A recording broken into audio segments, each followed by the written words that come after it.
നമസ്കാരം. റാഫ് ടോക്ക് പോഡ്കാസ്റ്റിൻ്റെ comment of the day video സീരീസിൻ്റെ 3-ാമത്തെ എപ്പിസോഡിലേക്ക് എവർക്കും സ്വാഗതം. വളരെ രസകരമായ ചില കമൻറ്റുകളുണ്ട്, മറുപടി പറഞ്ഞ് പോവേണ്ടതുണ്ട് എന്ന് തോന്നിയത് കൊണ്ട് എടുത്ത ചില കമൻറ്റുകളുണ്ട്, ഫേസ്ബുക്കിലെ കമൻറ്റുകളും മറ്റുമൊക്കെ ഉണ്ട്. അപ്പോൾ ഇത് നമ്മൾ തമ്മിലുള്ള ഇൻട്രാക്ഷൻ വർദ്ധിപ്പിക്കാൻ വേണ്ടിയിട്ട് സ്റ്റാർട്ട് ചെയ്തിട്ടുള്ള ഒരു സീരീസാണ്. നിങ്ങൾക്കറിയാലോ, മുമ്പ് കാലത്ത് റാഫ് ടോക്സിൽ ഉണ്ടായിരുന്നു. വേൾഡ് കപ്പിൻ്റെ സമയത്ത് നമ്മൾ സ്പെഷ്യലായിട്ട് വീണ്ടും റീസ്റ്റാർട്ട് ചെയ്തതാണ്. ഒരു 6-7 കമൻറ്റുകൾ നമ്മളൊരു ദിവസം റിയാക്ട് ചെയ്ത് പോവും, മാക്സിമം 10 കമൻറ്റുകൾ. അപ്പോൾ ഇന്നത്തെ കമൻറ്റുകൾ നമുക്ക് നോക്കാം. എന്നോട് കൂടെ ഷാഹുലാണുള്ളത്. ഷാഹുൽ, ഫസ്റ്റ് കമൻറ്റ് ഒന്ന് വായിക്കും.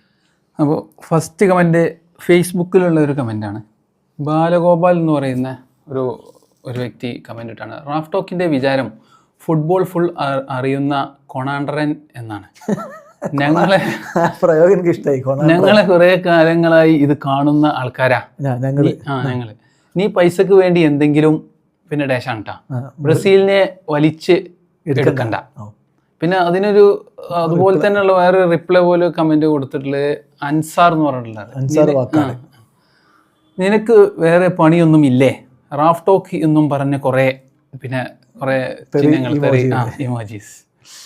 ഇത് നമ്മൾ സ്ഥിരമായിട്ട് കാണുന്നതാണ്, ഫേസ്ബുക്കിലാണ് ഇത് കൂടുതൽ. അപ്പോൾ അതുകൊണ്ടാണ് ഇത് പറഞ്ഞു പോകാമെന്ന് വിചാരിച്ചത്. എന്നെ ശരിക്കും അത്ഭുതപ്പെടുന്ന ഒരു കാര്യമാണ്. ഇൻസ്റ്റാഗ്രാമിൽ നമ്മൾ പോയാൽ ഇത് ഇത്ര അധികം ഇല്ല, ലിറ്ററലി ഇല്ല എന്ന് പറയാം. വളരെ കുറഞ്ഞ അപ്പോഴെപ്പോഴും കാണാം. യൂട്യൂബിലും ഈ ഫാൻ ഫൈറ്റിൻ്റെ ഭാഗമായിട്ട് അങ്ങോട്ടും ഇങ്ങോട്ടും പറയുന്നല്ലാതെ ഇത് ഒരാൾ എന്ത് ഒരു ക്രിയേറ്റർ ആണെങ്കിൽ അയാൾ വിടിട്ട് അതിൻ്റെ താഴെ കുറേ ആളുകൾ വന്നിട്ട് ഇത്തരത്തിൽ കമൻ്റ് ഇടുന്നത് ഫേസ്ബുക്കിലാണ് കൂടുതൽ. അതെന്തുകൊണ്ടായിരിക്കും? അത് ഈ ഫേസ്ബുക്ക് യൂസേഴ്സിൻ്റെ ഒരു എന്ത് കാരണമായിരിക്കും? അത് പ്രായം എന്നൊന്നും ഇപ്പോൾ ഞാൻ പറഞ്ഞില്ല. ഇപ്പോൾ നമുക്കൊക്കെ അത്യാവശ്യം പ്രായമുണ്ട്, മൈൻഡ് സെറ്റ് ആണെന്ന് തോന്നുന്നു അല്ലേ? ഒരു പലതരം പാരലൽ വേൾഡുകളാണ്. അതാണ്. ഇപ്പോൾ ഇത് ഏതാ വീഡിയോ എന്നറിയോ? കഴിഞ്ഞ ദിവസത്തെ നമ്മൾ ആഞ്ചലോട്ടിയുടെ ആ ഒരു ഇതില്ലേ, ഈ സിംഹത്തെ കാണുമ്പോൾ പൂച്ചയാന്ന് തോന്നണ്ട എന്ന് പറഞ്ഞിട്ടുള്ള സംഭവം. അതിൻ്റെ താഴെയാണ് ഈ കമൻറ്റ്. വളരെ നിരുപദ്രകരമായിട്ടുള്ളൊരു റീലാണത്. ആഞ്ചലോട്ടി പറഞ്ഞു എന്ന് പറഞ്ഞിട്ടുള്ള ഒരു വീഡിയോ. അപ്പോൾ അതിനാണ് റാഫ് ടോക്കിൻ്റെ വിചാരം ഫുട്ബോൾ ഫുൾ അറിയുന്ന കൊണാണ്ടറൻ എന്നാണ്. ഞങ്ങൾ കുറേ കാലമായിട്ട് ഇത് കാണുന്ന ആൾക്കാർ, അതാണ് അടുത്ത വിഷയം. ഞങ്ങൾക്കറിയണ കളി നീയാരടാ എന്നുള്ളതാണ്. എനിക്കറിയണ പോലെ കളി നിനക്കറിയുമെന്നുള്ളതാണ്. അറിയില്ല, നമുക്ക് കളി അറിയില്ല. പക്ഷെ നമ്മൾ ഈ പറയുന്ന ഇപ്പോൾ ആഞ്ചലോട്ടി പറഞ്ഞു എന്ന് പറഞ്ഞൊരു ന്യൂസാണ്. ആ ന്യൂസ് നിങ്ങളിലേക്ക് എത്തിക്കുന്നൊരു പണിയായിരുന്നു. നമുക്ക് കളിയെക്കുറിച്ച് ഒരു ധാരണയില്ല, സാധാരണ ഒരു ഫാൻ എന്നതേ ഉള്ളൂ. നന്നായിട്ട് കളി അറിയാവുന്ന ഒരുപാട് ആൾക്കാരുണ്ടോ. അതൊക്കെ അങ്ങനെയായിരിക്കും ഒരു പക്ഷേ നമ്മുടെ ഈ ബാലഗോപാലൻ സാറ്. നമുക്കത് അറിയില്ല. പക്ഷേ നമ്മൾ ഈ പറയുന്ന ഒരു ന്യൂസാണ്, അല്ലാതെ കൊണാണ്ടറൻ ആ വാക്ക് എനിക്ക് നന്നായി ഇഷ്ടമായിട്ടോ. പിന്നെ അടുത്താണ് രസം. ഇനി പൈസക്ക് വേണ്ടി എന്തെങ്കിലും ഞങ്ങളെ ബ്രസീലിന് വെച്ച് എടുക്കണ്ടെന്നാണ്. അതാണ് ബ്രസീൽ എന്ന് പറഞ്ഞാൽ എൻ്റെ സ്വന്തമാണ്, നിങ്ങളതിനെപ്പറ്റി പറയണ്ട എന്ന് പറയുന്ന ഇൻട്രസ്റ്റിംഗ് ആയിട്ടുള്ള ഒരു കാര്യം. അതൊക്കെ ഈ വേൾഡ് കപ്പ് കാലത്താണ് ഇങ്ങനെ ഞങ്ങൾ അർജന്റീനയെ പറ്റി പറയാൻ. മറ്റൊന്നാണ്, നിനക്കൊന്നും വേറെ പണിയില്ല റാഫ് ടോക്ക് എന്നും പറഞ്ഞ് കുറേ പേര്. ഇതെന്താ വെച്ചാൽ മറ്റുള്ളവൻ്റെ പണി ആലോചിച്ച് പോകുന്ന കുറേ ആൾക്കാരുണ്ട്, അന്വേഷിച്ച് പോകുന്ന. അത് ഇങ്ങനെയുള്ള ആൾക്കാരോട് നമ്മൾ ചോദിക്കാറുണ്ട്, നിങ്ങൾ എംപ്ലോയ്മെൻറ്റ് എക്സ്ചേഞ്ച് നടത്താറുണ്ട്, കാരണം ജോലി കൊടുക്കാൻ വേണ്ടിയിട്ടാവുമല്ലോ. ഈ വാക്കാട് എന്നൊക്കെ പറഞ്ഞാൽ നമ്മൾ തൊട്ടടുത്തുള്ള സ്ഥലമാണ്, അതാണ് അതിൻ്റെ രസം. എന്തായാലും അൻസാർ വാക്കാടാണ് ആ കമൻറ്റ്. അപ്പോൾ ഇത്രേ പറയാനുള്ളൂ. ഇതിൻ്റെ ഒരു നിങ്ങൾക്ക് ആർക്കെങ്കിലും മനസ്സിലായിട്ടുണ്ടെങ്കിൽ ഒന്ന് കമൻ്റ് ഇടണേ. എന്തുകൊണ്ടായിരിക്കും ഫേസ്ബുക്കിൽ ഇങ്ങനെയുള്ള കമൻറ്റുകളുടെ എണ്ണം കൂടുന്നത്, ഇൻസ്റ്റാഗ്രാമിലും യൂട്യൂബിലും ഒന്നും ഇല്ലാത്തത്? എനിക്കിതുവരെ അതിൻ്റെ ഗുട്ടൻസ് കൂടി കിട്ടിയിട്ടില്ല. അങ്ങനെ നിങ്ങൾക്ക് മനസ്സിലായിട്ടുണ്ടെങ്കിൽ ഒന്ന് കമൻറ്റ് ഇട്ട് തരണേ. ഓക്കെ, അടുത്ത കമൻറ്റ് HLF-EV333 എന്ന് പറയുന്ന ഒരു അക്കൗണ്ടിൽ നിന്നാണ് വന്നിട്ടുള്ളത്. നെയ്മർ ടീമിൽ ഇറങ്ങണം, ഇഗോർ തിയാഗോയ്ക്ക് പകരം എൻട്രിക്കിന് അവസരം നൽകുന്നതാണ് നല്ലത്. എൻട്രിക്ക് ഭയമില്ലാതെ കളിക്കുന്ന താരമാണ്. പന്ത് കിട്ടിയാൽ എന്തെങ്കിലും ഉണ്ടാക്കാമെന്ന് ആത്മവിശ്വാസം അവനുണ്ട്. മറുവശത്ത് ഇഗോർ തിയാഗോയുടെ കയ്യിൽ ആത്മവിശ്വാസക്കുറവ് വ്യക്തമായിരുന്നു. പലപ്പോഴും റിസ്ക് എടുക്കാനും മുന്നോട്ട് പോകാനും മടിക്കുന്നതായി തോന്നി. ഇത് ബ്രസീലിൻ്റെ മാച്ച് റിസൾട്ട് അതിൻ്റെ എക്സ്പ്ലനേഷൻ വീഡിയോയിൽ വന്നിട്ടുള്ളതാണ്. ഇതിൽ ഒന്നാമത്തെ കാര്യം, നെയ്മർ ടീമിൽ ഇറങ്ങണം എന്നുള്ളത് എല്ലാവരും ആഗ്രഹിക്കുന്നതാണ്. നെയ്മർ ഇറങ്ങാത്തത് അദ്ദേഹത്തെ ആഞ്ചലോട്ടി ഇറക്കാത്തതല്ല, ശാരീരികമായിട്ട് ബുദ്ധിമുട്ടുള്ളത് കൊണ്ടാണ്. അദ്ദേഹം ആദ്യം ഫിറ്റാവട്ടെ, ഫിറ്റായാലല്ലേ കളിപ്പിക്കാൻ പറ്റുള്ളൂ. അപ്പോൾ അതിന് നമുക്ക് കോച്ചിനെ പറഞ്ഞിട്ട് കാര്യമില്ല. പിന്നെ ഈ പറഞ്ഞത് ഇഗോർ തിയാഗോക്ക് പകരം എൻട്രിക്കിന് അവസരം നൽകുന്നതാണ് നല്ലത് എന്നുള്ളത് പല ബ്രസീലിയൻ ഫാൻസും ഇപ്പോൾ പറയുന്നുണ്ട് ഇന്നത്തെ കളിക്ക് ശേഷം. മറ്റത് ഇഗോർ തിയാഗോയെ എന്തുകൊണ്ട് ഇറക്കുന്നില്ല, അദ്ദേഹം ക്ലബ്ബിൽ നല്ല കളിയാണല്ലോ എന്നാണ് പറഞ്ഞുകൊണ്ടിരുന്നത്. അപ്പോൾ ഇഗോർ തിയാഗോ ശരിയാണ്, ഇഗോർ തിയാഗോ ഫ്ലോപ്പായപ്പോൾ പകരം കുഞ്ഞെ ഇറക്കാതെ എൻട്രിക്കിന് ഇറക്കണമായിരുന്നു. എൻട്രിക്കിന് ആത്മവിശ്വാസം ഉണ്ട്, മറുവശത്ത് ഇഗോർ തിയാഗോക്ക് ആത്മവിശ്വാസ കുറവുണ്ട് എന്നൊക്കെ സുഹൃത്ത് പറയുന്നു.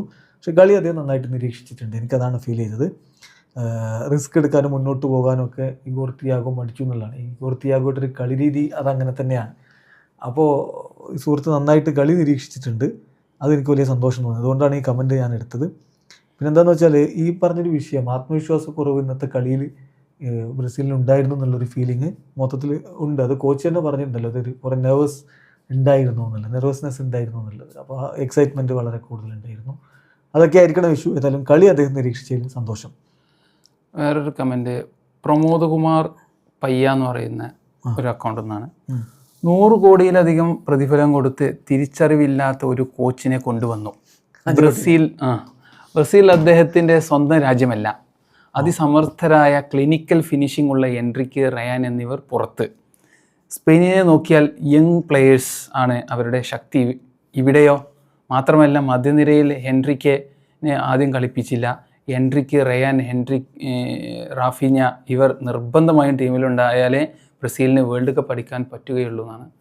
ഇതിൽ ഈ പറഞ്ഞ കാര്യങ്ങളിലൊക്കെ കുറേ നമുക്ക് യോജിപ്പുള്ളതാണ്. പക്ഷേ ഇത് കമൻറ്റ് നമ്മൾ പിക്ക് ചെയ്യാനുള്ളൊരു കാരണം എന്താ പറയുക, ഒരൊറ്റ കാര്യമാണ്, ബ്രസീൽ അദ്ദേഹത്തിൻ്റെ സ്വന്തം രാജ്യമല്ല. അപ്പോൾ നമ്മളിപ്പോൾ നമ്മുടെ സ്വന്തം രാജ്യമായിട്ടാണോ ബ്രസീലിനെ സപ്പോർട്ട് ചെയ്യുന്നത്? നമ്മുടെ സ്വന്തം രാജ്യമായിട്ടാണോ നമ്മൾ അർജൻറ്റീനയെ സപ്പോർട്ട് ചെയ്യുന്നത്? അപ്പോൾ ഇതിൽ ആ ഒരു കാര്യമില്ലാതെ നമ്മൾ പ്രാദേശികവാദം ഉയർത്തേണ്ട കാര്യമില്ല എന്ന് തോന്നുന്നു. അതുകൊണ്ടാണ് ഇപ്പോൾ ലോക ഫുട്ബോളിൽ നിങ്ങൾ നോക്ക്, ഈ എത്ര രാജ്യങ്ങൾക്കുണ്ട് സ്വന്തം രാജ്യത്തെ കോച്ചുമാർ, എത്ര രാജ്യങ്ങൾക്ക് വിദേശ രാജ്യത്തെ കോച്ചുമാരുണ്ട്. പോർച്ചുഗലിൻ്റെ കോച്ചാരാണ് റോബർട്ടോ മാർട്ടിനസ്, അദ്ദേഹം സ്പെയിനുകാരനാണ്. അതുപോലെ ഇംഗ്ലണ്ടിൻ്റെ കോച്ചാരാണ് തോമസ് തുഷേൽ, അദ്ദേഹം ജർമ്മൻകാരനാണ്. വേണ്ട, അത് വേറെയാണല്ലോ US. ഞങ്ങളുടെ നാട്ടിൽ നടക്കുന്ന കളി ഞങ്ങളെ ഇറക്കുള്ളൂ, ഞങ്ങൾ ഗ്രേറ്റ് അഗെയിൻ എന്ന് പറഞ്ഞു കഴിയുമ്പോൾ എന്നാൽ പിന്നെ അവിടെ നിന്ന് ഒരു ഗ്രേറ്റിനെ പിടിച്ച് കോച്ചാക്കി കൂടായിരുന്നു. ഇല്ലല്ലോ, അർജൻറ്റീനയിൽ നിന്ന് പോച്ചറ്റിനോ അല്ലേ കോച്ചാക്കിയത്. കുറസാവോ കുഞ്ഞൻ ടീമാണ് വേൾഡ് കപ്പിന് വരുന്നത്, അവരുടെ കോച്ചാരാണ് ഡിക്ക് അഡ്വക്കേറ്റ് ആണ്, വളരെ പ്രഗത്ഭനായിട്ടുള്ള ഡച്ച് കോച്ചാണ്. അപ്പോൾ ഇതിങ്ങനെയാണ് നമ്മൾ ഈ പ്രാദേശികവാദം ഇതിൽ കുത്തിക്കയറ്റേണ്ട കാര്യമില്ല എന്നാണ് ഞാൻ വിശ്വസിക്കുന്നത്. ആഞ്ചലോട്ടി ഇപ്പോൾ ഇത് ബ്രസീലുകാരനല്ലാത്തതുകൊണ്ട് ബ്രസീൽ തോൽക്കാൻ വേണ്ടി ടീമിനെ ഇറക്കി എന്ന് വിചാരിക്കുന്നതിൽ അർത്ഥമില്ലല്ലോ. പിന്നെ ഇതൊക്കെ ഓരോരുത്തരുടെ കളി വിലയിരുത്തലിൻ്റെ ഭാഗമാണ്. വളരെ സമർത്ഥരായ ക്ലിനിക്കൽ ഫിനിഷേഴ്സാണ് എൻട്രിക്കെന്നും റയാനെന്നൊക്കെ അദ്ദേഹം അങ്ങനെ വിശ്വസിക്കുന്നു. അത് അദ്ദേഹത്തിൻ്റെ ഒപ്പീനിയൻ അതായിരിക്കും. അതൊക്കെ നമുക്കൊന്നും പറയാൻ പ്രത്യേകിച്ചില്ല. പിന്നെ അതുപോലെ സ്പെയിനിനെ നോക്കിയാൽ യങ് പ്ലേയേഴ്സാണ് അവരുടെ ശക്തി. ശരിയാണ്, അതേപോലെയുള്ള അക്കാഡമീസും കാര്യങ്ങളൊന്നും അല്ല ബ്രസീലിലുള്ളതെന്നുള്ളതും ബ്രസീലിൻ്റെ രീതി വേറെയാണെന്നുള്ളതൊക്കെ നമ്മൾ മനസ്സിലാക്കിയത്. എല്ലാം കൂടി നമ്മൾ ആഞ്ചലോട്ടി തിരിച്ചറിവില്ലാത്ത കോച്ചാണെന്നുള്ള കൺക്ലൂഷനിൽ എത്തുന്നതിനോട് എന്തായാലും എനിക്ക് വിയോജിപ്പുണ്ട്. പിന്നെ അദ്ദേഹം ബ്രസീലുകാരനല്ല എന്നുള്ളത് കൊണ്ടാണ് ഈ പ്രശ്നം എന്ന് പറയുന്ന പ്രാദേശികവാദത്തെയും ഞാൻ ശക്തമായിട്ട് എതിർക്കുന്നു. പിന്നെ അടുത്തൊരു കമൻറ്റ് കുറസാവിനെ കുറിച്ചുള്ള ഒരു കാര്യമാണ്. CJP എന്ന് പറയുന്ന അക്കൗണ്ടിൽ നിന്ന് ഇവിടെയും പാറ്റകൾ വന്നിട്ടുണ്ട്. കുറസാവ് പോപ്പുലേഷൻ 1.56 lakh നമ്മുടെ ഒരു പഞ്ചായത്തിലുണ്ട്, ഇതിലും കൂടുതൽ സ്റ്റിൽ. അതായത് നമ്മളെക്കാൾ ചെറിയ രാജ്യങ്ങൾ വേൾഡ് കപ്പ് കളിക്കുന്നു, 1.5 ലക്ഷം മാത്രം പോപ്പുലേഷൻ ഉള്ളവർ കളിക്കുമ്പോൾ നമ്മൾ 150 കോടിയുള്ള നമുക്ക് വേൾഡ് കപ്പ് കളിക്കാൻ പറ്റുന്നില്ലല്ലോ എന്നുള്ള സങ്കടമാണ് അദ്ദേഹം അതിൽ പറയുന്നത്. അപ്പോൾ ഇതിൽ കുറേ കാരണങ്ങളൊക്കെ ഉണ്ട്, ഞങ്ങൾക്കറിയാമല്ലോ. ഇവിടെ നമുക്ക് മര്യാദയ്ക്ക് ലീഗ് പോലും സംഘടിപ്പിക്കാൻ പറ്റുന്നില്ല, മര്യാദയ്ക്ക് ലീഗ് സംഘടിപ്പിക്കാൻ പറ്റുന്നില്ല, അതിന് സ്പോൺസേഴ്സിനെ കണ്ടെത്താൻ പറ്റുന്നില്ല. അങ്ങനെയൊക്കെ നിൽക്കുന്ന ഒരു രാജ്യമാണ് നമ്മുടെ ഫുട്ബോളിൻ്റെ അവസ്ഥ അതാണ്. അപ്പോൾ പിന്നെ നമ്മൾ പിന്നെ ഇങ്ങനെ പറയുന്നതിൽ അർത്ഥമില്ലല്ലോ. ഇവിടെ ഒരു ഫുട്ബോളിൻ്റെ കാര്യം വളരെ അവതാളത്തിലാണ്. പിന്നെ രണ്ടാമത്തെ ഒരു കാര്യം കൂടി ഉണ്ട് കേട്ടോ. ഇപ്പം ഇന്നലെ ബ്രസീലിനെതിരെ കളിച്ച മൊറോക്കോ ടീമിൽ സ്റ്റാർട്ട് ചെയ്ത പ്ലേയേഴ്സിൽ എത്ര പേര് മൊറോക്കോ ജനിച്ചവരുണ്ട്, അത് നോക്കിയാൽ മതി. കുറസാവോ അല്ലെങ്കിൽ കേപ്പ് വെർദെ ഒക്കെ ഫുൾ വിദേശത്ത് ജനിച്ചവരും അവിടെ വളർന്നവരും അവിടെ കളിക്കുന്നവരൊക്കെയാണ്. അപ്പോൾ ഡ്യുവൽ സിറ്റിസൺഷിപ്പും അങ്ങനെ നാച്ചുറലൈസേഷനും ഒക്കെ നടന്നുകൊണ്ടാണ് ഈ താരങ്ങൾ കളിക്കുന്നത്. അങ്ങനെയാണ് ഇവരൊക്കെ അധികം വരുന്നതും. നമുക്ക് അങ്ങനെ നിയമമില്ല, ഡ്യുവൽ സിറ്റിസൺഷിപ്പ് നമുക്ക് അലൗഡല്ല. അപ്പോൾ അതും ഇവിടെ വ്യത്യാസമുണ്ട്. ഇപ്പം കഴിഞ്ഞ ദിവസം സ്പോർട്സ് മിനിസ്ട്രിക്ക് ഒരു റിപ്പോർട്ട് കൊടുത്തു, ഈ സ്പോർട്സ് പാസ്പോർട്ട് അനുവദിക്കണം എന്ന് കൊടുത്തു എന്ന് പറഞ്ഞിട്ടുള്ള റിപ്പോർട്ടൊക്കെ നമ്മൾ കാണുന്നുണ്ട്. അങ്ങനെ പോസിറ്റീവായിട്ട് എന്തെങ്കിലും നടക്കുമോ എന്നുള്ളത് കണ്ടറിയുകയും വേണം. അപ്പോൾ ഈ 1.5 ലക്ഷം മാത്രമുള്ള ഒരു രാജ്യം വേൾഡ് കപ്പ് കളിക്കുക എന്നുള്ളത് വലിയ സംഭവമാണ്. എന്നാൽ അതിൻ്റെ പുറകിൽ ഇങ്ങനെ കുറേ കാര്യങ്ങൾ കൂടി ഉണ്ട് എന്നുള്ളത് നമ്മൾ മനസ്സിലാക്കുക. പിന്നെ ഇവിടുത്തെ ഫുട്ബോളിൻ്റെ അവസ്ഥ അറിയാലോ. വേറൊരു കമൻറ്റ് നമ്മുടെ ഖത്തറിൻ്റെ റിസൾട്ടിന് താഴെ, ആ വീഡിയോക്ക് താഴെ വന്നിട്ടുള്ളതാണ്. രാജേഷ് എന്ന് പറഞ്ഞിട്ടുള്ള ഒരു വ്യക്തി ഇട്ടിട്ടുള്ളതാണ്. ഖത്തർ നാഷണൽ ടീമിൽ ഒരു മലയാളി ഉണ്ട്. It's a historical moment for our Malayalees. എന്നിട്ടും അതിനെക്കുറിച്ച് ഒരു വീഡിയോ പോലും റാഫ് ടോക്സ് ചാനലിൽ കണ്ടില്ലല്ലോ. രാജശേഖരൻ കണ്ടില്ല എന്ന് പറഞ്ഞിട്ടൊരു ഇമോജി ഉണ്ട്, ഞെട്ടിക്കൊണ്ട്. എന്താണ് അതൊക്കെ ഇടാൻ? ഓൾറെഡി നമ്മൾ ആ പയ്യനെ വേൾഡ് കപ്പ് ടീമിൽ എടുത്ത് അന്ന് തന്നെ വീഡിയോ ചെയ്തിട്ടുണ്ട് അല്ലേ? ഒന്നിലധികം വീഡിയോ ചെയ്തിട്ടുണ്ട്. ആ പയ്യനെ കുറിച്ച് മാത്രം നമ്മൾ ആ സ്കോഡ് പ്രഖ്യാപിച്ചന്ന്, ഖത്തറിൻ്റെ ഒഫീഷ്യൽ സ്കോഡ് വന്ന അന്ന് തന്നെ വീഡിയോ ചെയ്തിട്ടുണ്ട്. അപ്പോൾ കണ്ടില്ല എന്ന് പറഞ്ഞാൽ നിങ്ങൾ കാണാത്തതാണ്. നമുക്ക് ചാനൽ പ്രോപ്പറായിട്ട് കണ്ടിട്ട് നമ്മൾ പറയുന്നതായിരിക്കും അതിൻ്റെ ശരി. പിന്നെ രണ്ടാമത്തെ കാര്യം, അദ്ദേഹം കളിക്കുന്നത് നമ്മളെ രാജ്യത്തിനൊന്നും വേണ്ടിയല്ല, വേറെ രാജ്യത്തിന് വേണ്ടിയിട്ടാണ്. മറ്റ് ടീമുകളെ ഒക്കെ സപ്പോർട്ട് ചെയ്യുന്ന പോലെ, ഇപ്പോൾ ബ്രസീലിന് അർജൻറ്റീനൊക്കെ സപ്പോർട്ട് ചെയ്യുന്ന പോലെ അങ്ങനെ ഒക്കെ തന്നെ ഇതിനെ ഇപ്പോൾ നമുക്ക് കാണേണ്ടതുള്ളൂ. ഇപ്പോൾ ഖത്തർ എന്ന് വിചാരിച്ചിട്ട് നമുക്ക് പ്രത്യേകിച്ച് കാര്യമൊന്നുമില്ല. ഖത്തറും ഒരു വിദേശ രാജ്യം, അവിടെ നമ്മുടെ മലയാളി പയ്യനൊരാൾ കളിക്കുന്നത് കൊണ്ട് നമ്മൾ 1-2 വീഡിയോ അദ്ദേഹത്തിൻ്റെ ചെയ്തിട്ടുമുണ്ട്. അതിനപ്പുറത്തേക്ക് ഇപ്പോൾ ഇതിന് വലിയ പ്രാധാന്യം എന്തെങ്കിലുമൊക്കെ, ഇനിയിപ്പോൾ അദ്ദേഹം ഗ്രൗണ്ടിൽ ഇറങ്ങി എന്ന് പറഞ്ഞാൽ അത് പുതിയൊരു സംഭവമായിരിക്കും. ഒരു മലയാളി ഗ്രൗണ്ടിൽ ഇറങ്ങി വേൾഡ് കപ്പ്, അപ്പോൾ നമ്മൾ വീഡിയോ ഗോളടിച്ചു, ഇപ്പോൾ വീഡിയോ അത്രയൊക്കെ അല്ലേ ഉള്ളൂ. അല്ലാതെ മലയാളി പയ്യനുണ്ടെന്ന് പറഞ്ഞ് എല്ലാ ദിവസവും നമുക്കത് വീഡിയോ ചെയ്യുന്നതിൽ അർത്ഥമില്ലല്ലോ.